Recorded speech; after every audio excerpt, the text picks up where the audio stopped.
Hey guys, so this is going to be part 2 in my neoliberalism series. In my last video, I dove into the history and the main components of neoliberalism, and my goal for this video was to discuss the contradictions of neoliberalism.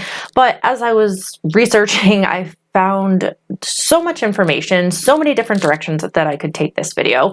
And I finally decided that I would talk about the contradiction between neoliberal ideology and the corporation, or the corporate reality that has been cultivated as a result of neoliberalism. Part of this will entail demonstrating why the corporation is anti-free market, followed by an explanation as to why free markets are mythical, utopian pipe dreams that never have and never will exist in real life. Finally, I'll discuss why the corporate contradictions of neoliberalism have led to increased inequality, corruption, and never-ending debt. Okay, so let's just dive right into it. Okay, so neoliberalism, it really asserts itself as this free market, laissez-faire advocate. Markets should be free to allocate resources efficiently, state intervention should be limited, and the corporation is really propped up as an embodiment of these values, right? The only problem is that the corporation depends on state intervention for its very existence, and as we'll soon discover, the two very much go hand in hand with each other.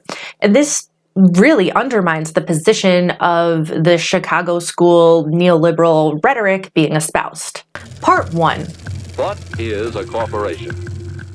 A corporation is a legal entity that is separate and distinct from its original business owners. The corporation contains within it the principle of limited liability, which essentially transfers ownership of the business to this abstract legal entity and therefore allows shareholders and executives to profit off of the company without any of the liability, other than their initial investment, of course. It also prevents investors from removing assets and liquidating the company. So because ownership resides with this legal entity, it obviously does not reside with the stockholders, right? I mean, I know that this is the myth that's been fed to us for decades, but it doesn't make any sense.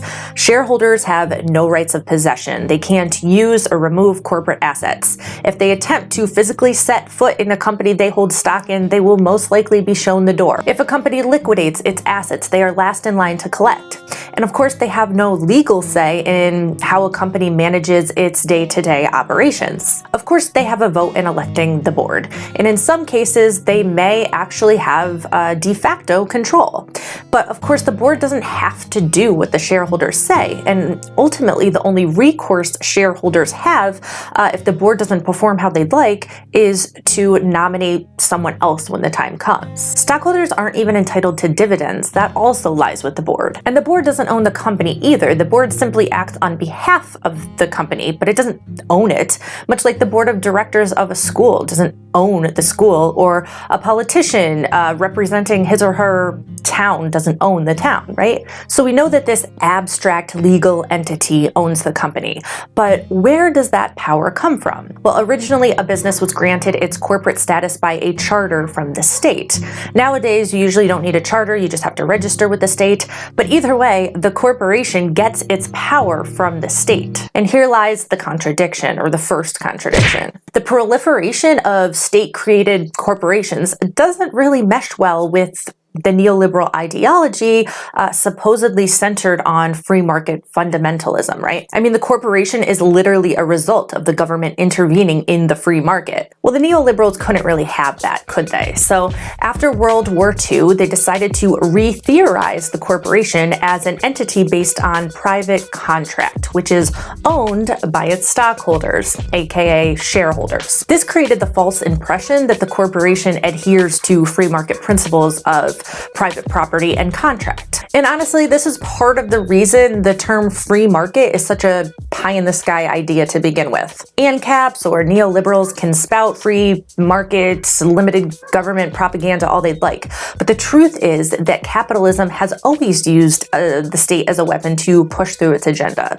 In fact, capitalism's very existence is rooted in the coercive and violent enclosure movements that could not have been pushed through and enforced if it weren't for the state. Historical data shows that protectionist policies implemented by the state is what allowed many capitalist economies to remain feasible. For example, high tariffs on imports from Europe in the 1800s allowed the United States to develop its manufacturing industry, which otherwise would have been decimated. And it's the coercive conditions of competition under capitalism that led to the proliferation of state-created corporations in the first place. Originally, corporations were small, highly regulated, and their purpose was to serve the public good. As corporate executives gained more and more power, however, they began infiltrating Congress, bribing elected officials, and abusing their charters to form conglomerates and trusts. The truth is that businesses will always pursue market domination and profit maximization at all costs. If this means buying out all of its competitors to form a monopoly or coordinating with another company to fix prices and create oligopolies, they're going to do it. If this means lobbying government for corporate status, lower taxes, or other special privileges, they're going to do it. They're not going to follow the rules of the free market based on some ideological purity. This is the natural tendency of capitalism. So lest you think that the spread of corporations and corporatism is somehow not real capitalism, think again. Comrade Hakeem, I believe it is, actually did a really awesome video on this very topic. I'll link it below if you want to check it out.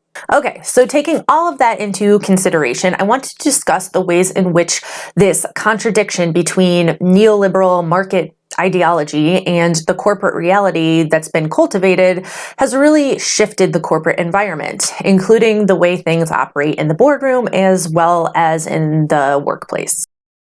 Part 2, the neoliberal corporation. During the 1980s, neoliberal laws and policies straight out of the Chicago School playbook were being rolled out and institutionalized, partly based on this idea, this re-theorization of stockholders as owners. Because of this, a shift occurred that saw corporations become increasingly concerned with maximizing short-term profits for shareholders instead of reinvesting profits back into the business for long-term growth. Businesses who couldn't measure up were forced to cut wages, move jobs overseas, merge, sell, or just straight up go bankrupt. Another shift that occurred was restructuring CEOs' compensation packages to include stocks and stock options. In fact, it is estimated that among the Fortune 500 companies, 80% of CEO pay now comes from stock, which obviously highly incentivized CEOs to maximize shareholder profit, as this also meant maximizing their own profit, their own pay, right? Because of this, we've seen a massive redistribution of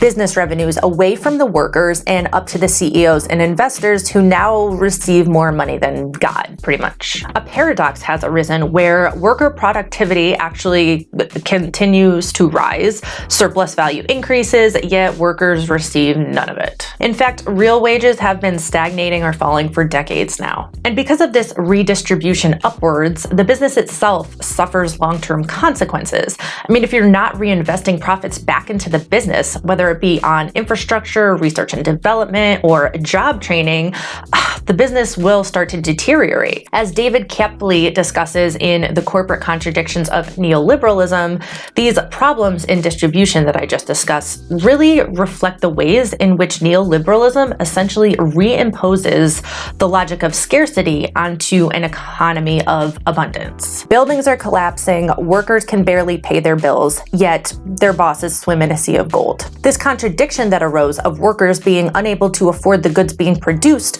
was resolved through borrowing, debt. which has had disastrous consequences. I mean, we now have more and more people working 40 plus hours a week to pay off just the interest on debt they accumulated 5, 10, 20 years ago. Meanwhile, big business execs and large financial institutions are getting rich on your interest payments and speculating on whether you'll be able to pay your mortgage this month. On top of this, we've seen the continued privatization or corporatization of public services like education, healthcare, prisons, roads, etc., which has really shifted the burden away from government onto individual consumers, and it actually ends up costing more because corporations have to get their cut. So when you take public transportation, for example, the consumer ends up paying the cost for the service plus profit for the corporation. So there's a double-edged sword here where the government is cutting spending for things like healthcare and housing assistance, so families have less help to pay for these basic living costs, and then they're being charged rent for things that used to be free to the public. And this is perfectly in line with the rhetoric of personal responsibility and individualism that has been smashed into our brains for the past 40 years, right? Individuals should pay their own health care. They should be responsible for their own education. Who cares if they work 2 jobs and still can't afford to pay their bills? They need to work harder, work longer, give up more. You're never supposed to ask for help, and you absolutely don't have a right to other people's hard-earned money that they so honestly accumulated by participating in this free market. The irony, of course, is that our system breeds irresponsibility. We have high-level corporate CEOs hiding behind the veil of limited liability, literally able to juggle, invest, speculate, gamble with other people's money without consequence, free of personal responsibility. As David Kepley writes, this is institutionalized irresponsibility. And when the system fails, the state simply pulls money out of thin air. Money that, of course, it didn't have for infrastructure or food stamps or education. But when it comes to bailing out the banks or missiles to bomb Syria, well, somehow there's money for that, right? We've got too big to fail banks and too big to fail mega corporations in a state that's complicit in it all. Corporations are now creating legislation, and legislators are going to work for the corporation. And nothing's being done to fix it or even restrain it. In fact, the opposite is happening. In 2010, the United States Supreme Court essentially eviscerated a century's worth of restrictions that had banned corporations from spending unlimited funds influencing the country's politics. In the now famous Citizens United case, the court granted that corporations are entitled to the same free speech rights as individuals, and that money is apparently equal to free speech. This led to the organization of super PACs and obscene amounts of dark money being funneled to politicians. Not only does this completely undermine the democratic process, but it really serves to underline this idea that the more money you have, the more votes you get, which is not how a democracy is supposed to be run. But of course,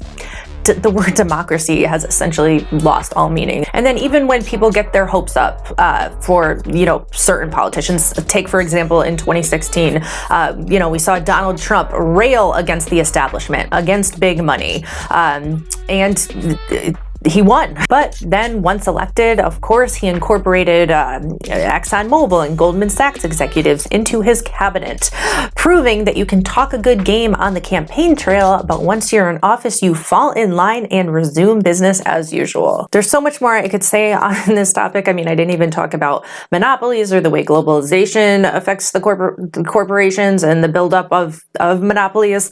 But I'm going to leave it there for right now. My next video hopefully is going to be on social ecology. So yeah, and then eventually I will put out a video on the way neoliberalism affects, different social and cultural practices. So yeah, if you like this video, give it a thumbs up. I'd love to hear your thoughts in the comment section below, and subscribe. And share if you want. Thanks so much for watching, guys.